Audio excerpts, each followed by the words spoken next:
안녕하십니까, 손해사정사 김봉렬입니다. 오늘은 여러분께 드려줄 정보는 휴유장애에 대해서 손해사정사가 가장 많이 다루는 장애에 대해서 설명해 드리겠습니다. 먼저 여러분께 질문을 던지겠습니다. 우리 몸의 뼈는 몇 개로 구성되어 있을까요? 그리고 관절은 몇 개로 되어 있을까요? 아시는 분은 저에게 전화 주시거나 문자를 주시면 다음에 어떤 사고가 발생했으면 할인권을 제공해 드리겠습니다. 먼저 손해사정사 제가 공부할 때 어학 이론이 있었는데 그 부분이 생소해서 공부하기 너무 힘들었습니다. 그래서 사람의 신체 구조를 알 때 사람 뼈가 몇 개 있지 이렇게 생각했을 때 많이 있지 않을 거라 생각했는데 뼈가 우리 몸에 206개나 된다고 알고 있습니다. 정말 많죠? 손과 발과 모든 곳에 뼈가 있어서 뼈의 중요성을 느끼게 되었습니다. 그리고 인대와 관절에 대해서도 많이 배우게 되었습니다. 우리 몸의 관절은 상지, 즉 몸 위로 했을 때 손목, 관절, 그 다음에 왕관절, 경관절, 그 다음 밑으로 갔을 때는 고관절, 그 다음 무릎에 설관절, 다리에 족관절, 총 6개의 관절로 이루어져 있습니다.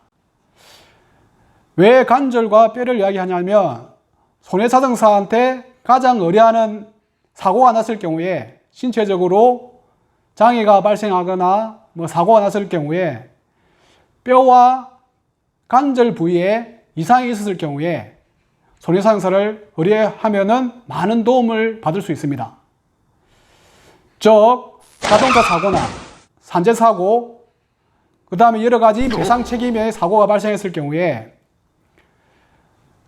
보험회사가 보험금을 지급하고 산정했을 때 가장 많이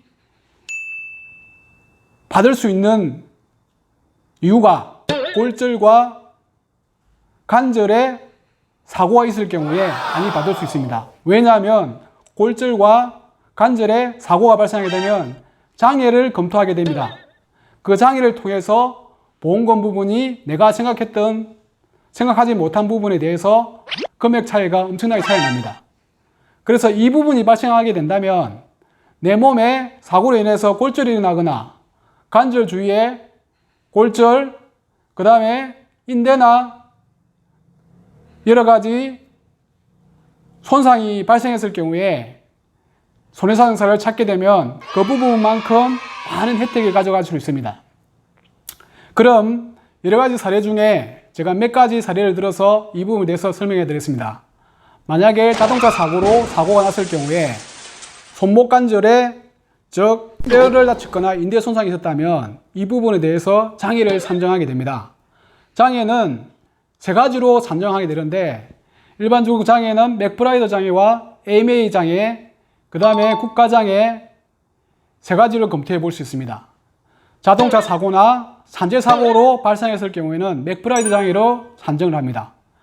그리고 개인보험이 들어있는 장애 부분에 대해서는 AMA 장애 방식으로 장애를 끊습니다. 그리고 동사무소나 우리가 국가장애를 이렇게 했을 때는 국가장애 부분은 우리가 장애인법에 의해서 장애 등록할 때는 국가장애로 인해 가지고 장애를 끊게 됩니다. 그래서 손목 부위에 장애가 발생했다면 그 부분에 대해서는 자동차 사고로 맥브라이더 장애를 끊어서 산정하게 되고요. 그 다음에 개인보험이 들었다면 AMA 장애를 끊어서 산정하게 됩니다. 그러면 맥브라이더 장애가 뭐고 AMA 장애가 어떤 것인지에 대해서 간략히 설명해 드리면 맥브라이더 장애는 말 그대로 우리가 손목에 있어서 다쳤을 때 앞으로 노동력 상실, 즉 일을 못하게 되는 노동력 상실에 대해서 맥브라이더 장애가 주어집니다. 그리고 개인보험이 들었을 때 AMA 장애는 운동 기능, 즉 내 기능이 정상적으로 다 올라와야 되는데 다 굴곡되거나 신전되거나 회전되거나 이런 부분이 다 되어야 되는데 그 부분이 운동장애가 발생할 때는 AMA 장애로 발생하게 됩니다.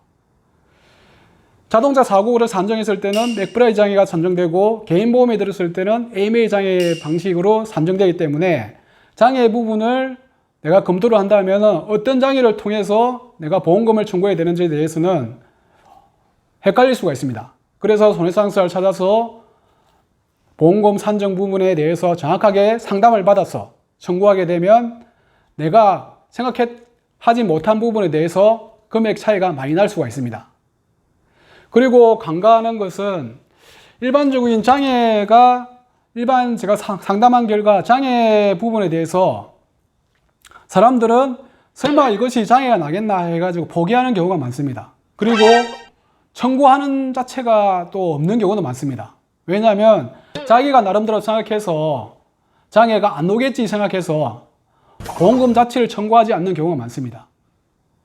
만약 여러분께서 이 영상을 보신다면 내가 지금까지 골절이 되거나 신경을 다치거나 아니면 관절 부위에 조금이라도 수술을 했거나 이런 분이 있다면 전화를 하셔서 상담을 받으시면 휴유장애 부분을 다시 검토해 볼 수 있습니다.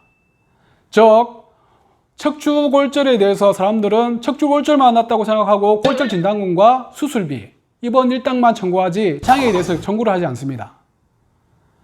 지나가다가 제가 여러분과 상담을 한 후에 이런 장애 부분을 설명하다 보면 그 장애 부분에 대해서 이런 게 있었구나 생각해 가지고 청구를 하고 난 뒤에 보험금을 수령하게 되면 그 금액이 엄청난 것을 보고 놀라게 됩니다.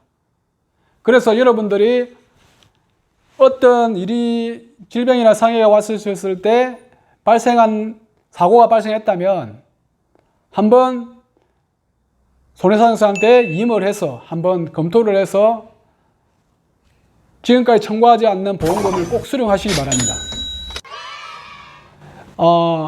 한 해로 들게 되면 목욕탕에서 벌어진 사고인데 저는 이번 달에 목욕탕 사고건을 2건을 처리했는데 50대와 40대 아주머니께서 목욕탕에서 미끄러진 사고입니다.